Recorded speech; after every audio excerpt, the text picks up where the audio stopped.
जी रामची bill पर निशिकांत दुबे ने कांग्रेस का किया भांडाफोड़।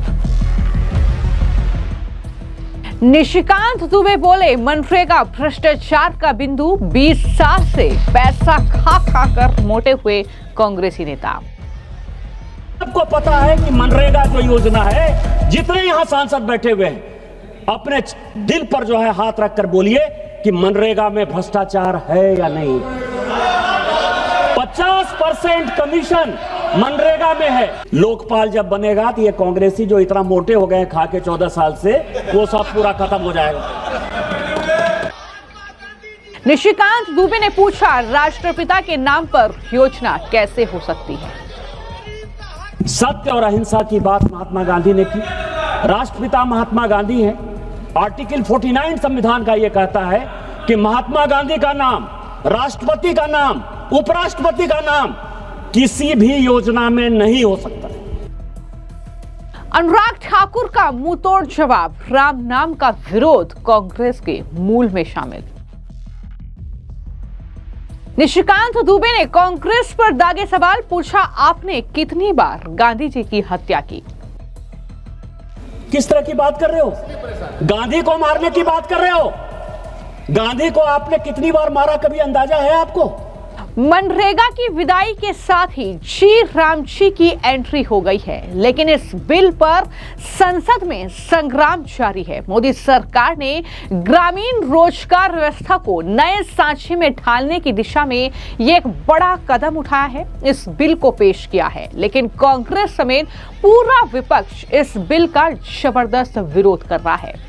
महात्मा गांधी की हत्या, राज्यों पर बोझ बढ़ाने और रोजगार गारंटी को कमजोर करने की कोशिश जैसे आरोप लगातार मोदी सरकार पर कांग्रेस समेत पूरा विपक्ष लगा रहा है। लेकिन अब कांग्रेस समेत पूरे विपक्ष के इन आरोपों पर बीजेपी के सांसद निशिकांत दुबे और अनुराग ठाकुर ने जबरदस्त पलटवार किया है। निशिकांत दुबे ने कांग्रेस के विरोध का भांडाफोड़ करते हुए ये कहा कि सबको पता है कि ये जो मनरेगा सबसे बड़ा भ्रष्टाचार का बिंदु है।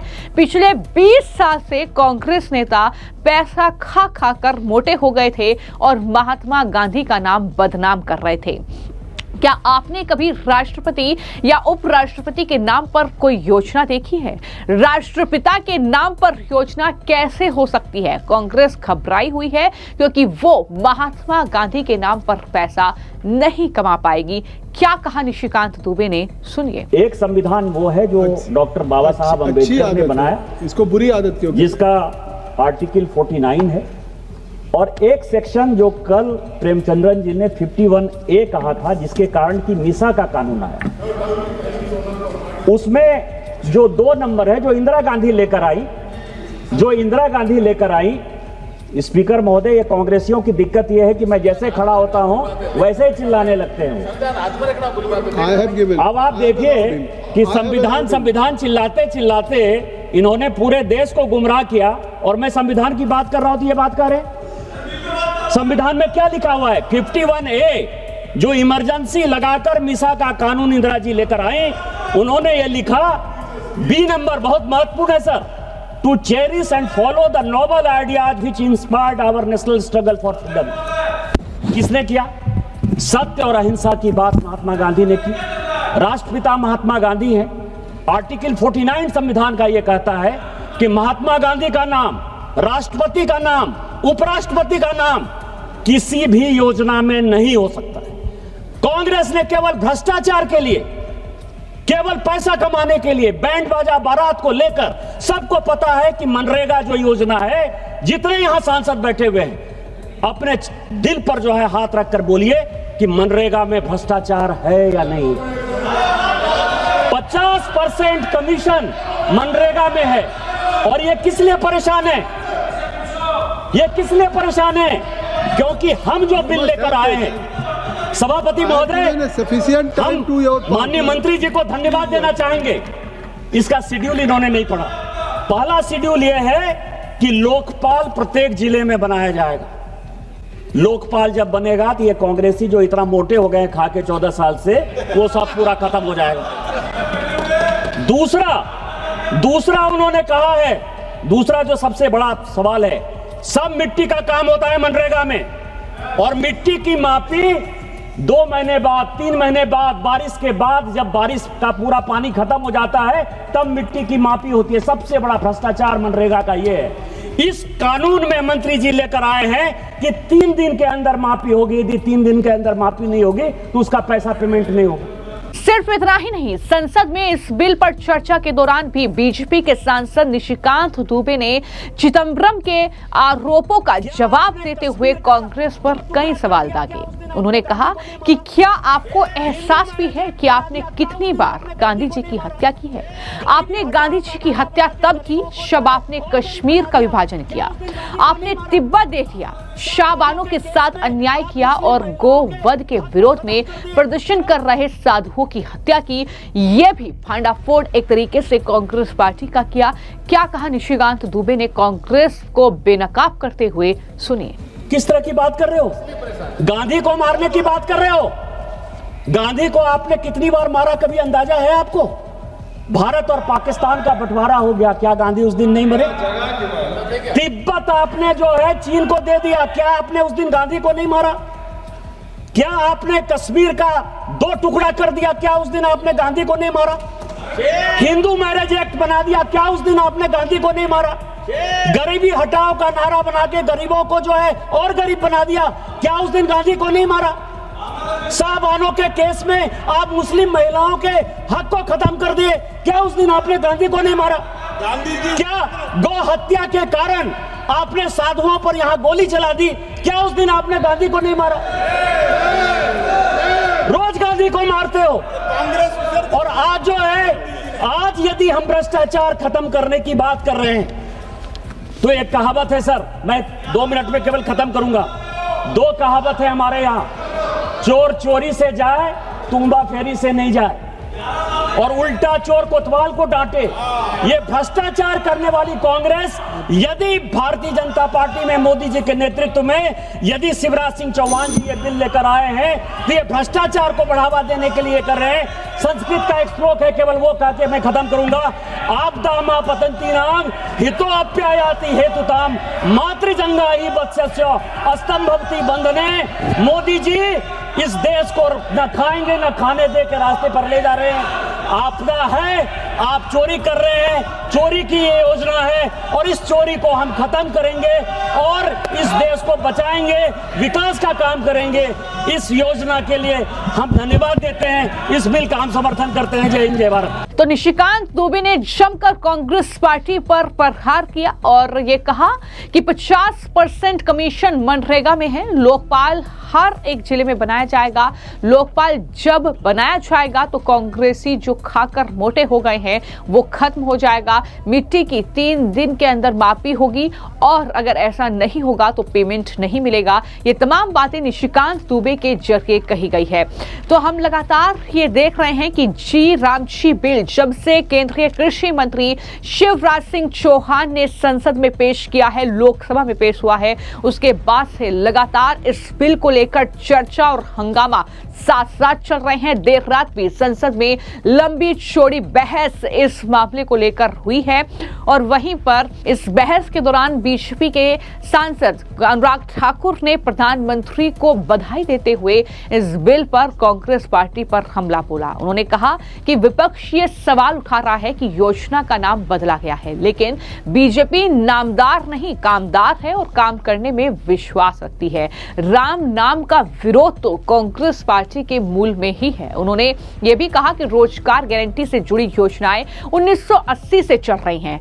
1989 में कांग्रेस ने इसका नाम जवाहर रोजगार योजना रखा, तब महात्मा गांधी याद नहीं आए। 2005 में योजना का नाम केवल नरेगा था और 2009 में चुनाव के समय महात्मा गांधी का नाम छोड़ा गया। तो इस तरीके से अनुराग ठाकुर जो बीजेपी के सांसद हैं, कांग्रेस पार्टी के नेताओं को मुंहतोड़ जवाब देते नजर आए, क्योंकि लगातार कांग्रेस पार्टी के नेता यह आरोप लगा रहे हैं कि यह महात्मा गांधी का अपमान है। यह दूसरी बार महात्मा गांधी की हत्या की गई है। इस योजना का नाम बदलकर इस तरीके के आरोप लगाए जा रहे हैं, लेकिन किस तरीके से अनुराग ठाकुर ने उन्हें जवाब दिया है वो भी सुनिए। सरकार को साधुवाद देता हूं कि जो देश के गरीबों के लिए, किसानों के लिए, महिला के लिए, मजदूर के लिए, वंचित के लिए शोषित और पीड़ित के लिए इस बिल को लेकर आए हैं। इसके लिए मैं प्रधानमंत्री नरेंद्र मोदी जी को बहुत बहुत बधाई और उनका धन्यवाद देता हूँ। आपको याद होगा जब प्रधानमंत्री जी ने शपथ ली उस दिन भी उन्होंने यही कहा था कि मेरी सरकार वंचित, शोषित, पीड़ित, गरीब, मजदूर, महिला, जवान और किसान की होगी, और वो पूरा स्वरूप इस बिल में देखने को मिलता है। कुछ प्रश्न जिन यहाँ पर खड़े किए गए कि क्या इसका नाम बदला गया। नामदार आप होंगे, हम कामदार हैं, काम करने में विश्वास रखते हैं। लेकिन मैं आपको इसके इतिहास में जरूर ले जाना चाहता हूँ। आप देखिए, आपने इसका नाम पहले क्या था, और 1980 से इस तरह की योजना चल रही जहाँ पर रोजगार की गारंटी की बात करते हैं। 1999 में आपने नाम रखा जवाहर रोजगार योजना, 1989 जवाहर रोजगार योजना। तब तो आपको महात्मा गांधी जी याद नहीं आए थे, तब महात्मा गांधी जी याद नहीं आए। फिर इसका नाम रखा गया 1999 में जवाहर रोजगार समृद्धि योजना। फिर उसको क्लब कर दिया गया 2001 में। इट वाज मर्ज्ड विद संपूर्ण ग्रामीण रोजगार योजना which further integrated with food for work component. Sir 2005 में यूपीए की सरकार आई, तब भी आपने महात्मा गांधी जी को याद नहीं किया। National rural employment guarantee act, NREGA ही नाम था। 2009 आते आते आपको चुनाव के समय महात्मा गांधी जी याद आए, ज्ञानोदय हो गया। तो आज पूरी कांग्रेस यहाँ पे नहीं है, लेकिन मैं उनको याद करा दूं उन्होंने महात्मा गांधी जी को कितना याद किया था। लेकिन तो अपने नेताओं को बता देना जो आप विदेश घूमने गए। अब मैं बताता हूँ सर, इसमें फर्क कितना है। सर फर्क कितना है मैं इतना बताता हूँ। आप यहाँ गांधी जी को याद करें, लेकिन आपके गांधी बाहर हैं। मैं मनरेगा में साहब केवल 100 दिन का रोजगार उपलब्ध था। जी राम जी में 125 दिन के लिए उनको रोजगार के अवसर होंगे। और यही नहीं, 15 दिन के बाद आप लोग पेमेंट देने की बात मनरेगा में करते थे। इसमें हफ्ते में आपको पैसा मिलेगा। आपके समय मस्ट्रोल में धांधलियां होती थी, गरीबों का पैसा खा लिया जाता था, हजारों करोड़ रुपए की चपत लगती थी। नरेंद्र मोदी की सरकार ने जनधन योजना में खाते भी खुलवाए। अब उन्हीं खातों में पैसा डालने का काम भी नरेंद्र मोदी की सरकार ने किया है। माननीय सभापति जी, मैं आपके माध्यम से बताना चाहता हूं, यूपीए की सरकार में 30 से 40 हजार करोड़ से ज्यादा का बजट नहीं हो पाता था, वो भी ढंग से खर्च नहीं होता था। नरेंद्र मोदी जी की सरकार में जब कोविड का टाइम था, तब भी 1,11,000 करोड़ रुपए हमने मनरेगा में बजट दिया। कोई पैसे की कमी नहीं आने दी, बढ़ चढ़कर उसको दिया है। यही नहीं, मैं आपके माध्यम से 2-3 बातें और कहना चाहता हूं। कुछ राज्य, सर 3 मिनट में खत्म कर दूंगा, 3 मिनट में खत्म कर दूंगा। सर आप कई राज्यों की बात देखिए, बात आती है उड़ीसा, आंध्र प्रदेश की फंड डाइवर्शन की बात आई, बिहार यूपी की बात आई, 2013 की घोस्ट जॉब कार्ड की बात आई। जब महाराष्ट्र में, राजस्थान में, बुंदेलखंड में, कर्नाटक में वहां पे सूखा पड़ा, तब भी यूपीए की सरकार वहां पे पैसे नहीं दे पाई।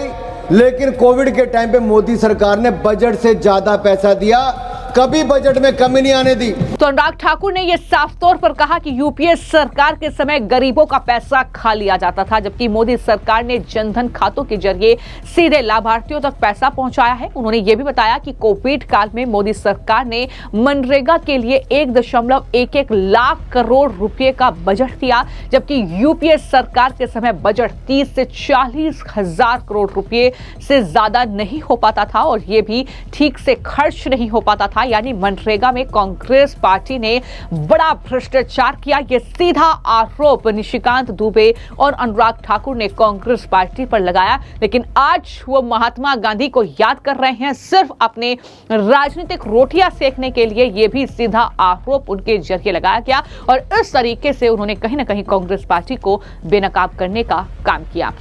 फिलहाल आपकी इस मामले को लेकर क्या राय है, हमें कमेंट बॉक्स में जरूर लिखें। धन्यवाद।